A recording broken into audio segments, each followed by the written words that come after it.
Welcome! This is G and you are watching Study with me. In this video, we will touch base on how the human anatomy can be divided into systems for easier comprehension, and how the body is divided into different axial planes, as well as including simple learning tips. If you like the information mentioned in this video, I will leave study resources down below. Feel free to leave a comment and like the video.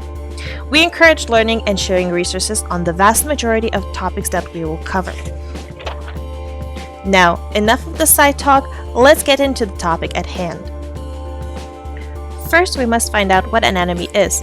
Anatomy is the branch of science concerned with the bodily structure of humans, animals, and other living organisms, especially as revealed by dissection and the separation of parts.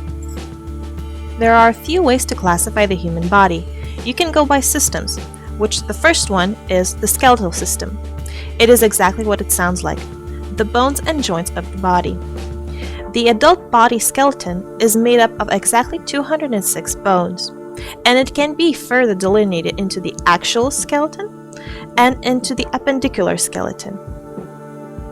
The second system that we should take note of is the muscular system. It includes all the muscles in the body. To be concrete, the muscular system consists of skeletal muscles, smooth muscles, and cardiac muscles. Please pay attention that it should be noted that the muscular and skeletal systems can be found joined and called the musculoskeletal system. The third system that we will mention is the cardiovascular system. This system is made up of the heart, which is noted to be a muscle and an organ, and a close system of blood vessels that are delineated into arteries, veins, and capillaries. The next system on our list is the nervous system. It should be mentioned that the nervous system is usually divided into two parts: the central nervous system, which is the brain and the spinal cord, and the peripheral nervous system, which is the network of nerves that connects the rest of the body to the central nervous system. Up next, we have the internal organs, which can be themselves further down classified into systems, into which the first one that we're going to address is the respiratory system. The respiratory system is comprised of organs of the body that are involved in breathing. The respiratory system includes the nose and nasal cavity, sinuses, mouth, throat, voice box, windpipe, diaphragm, lungs, bronchial tubes, bronchioles, alveoli, and capillaries.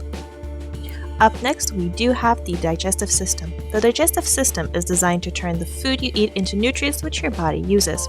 It consists of the mouth, the throat, the esophagus, the stomach, the small intestine, the colon, which is the large intestine, and the rectum and anus.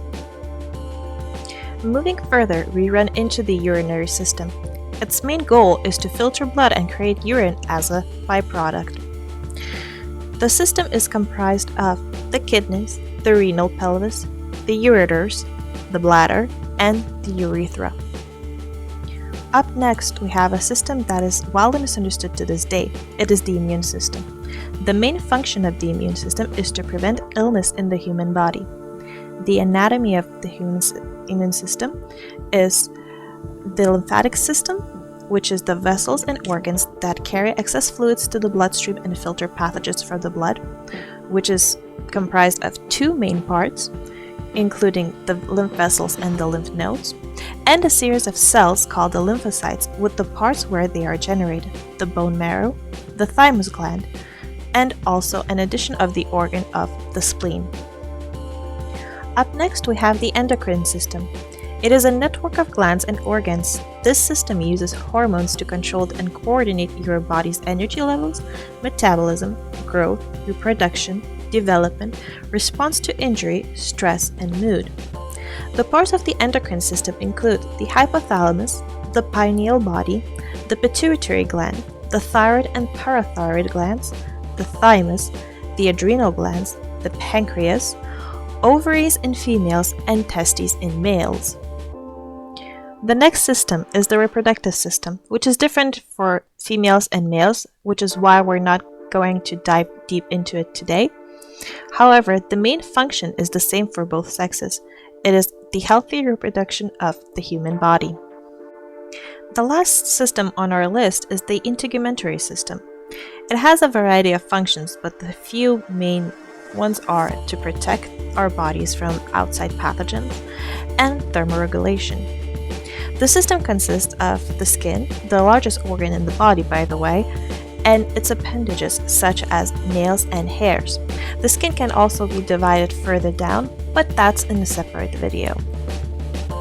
After discussing the organ systems, we have the way to looking into the body, which are the three axes of movement if you are doing the research by yourself. There are three main axes of the human body through which the body is looked at.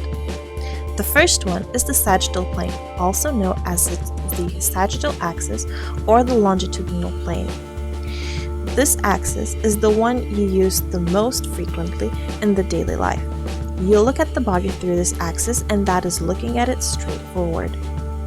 This plane is perpendicular to the ground and would divide the body into the left and right sides.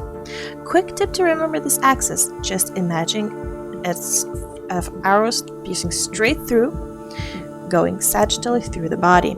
That is the sagittal plane. The next plane is the coronal axis or plane, also called the frontal plane. However, personally, I find that term confusing. This plane is perpendicular to the ground and divides the body into the dorsal posterior and ventral anterior portions. This plane is the most easily remembered by using a memory mechanism, which is that the coronal means crown in Latin.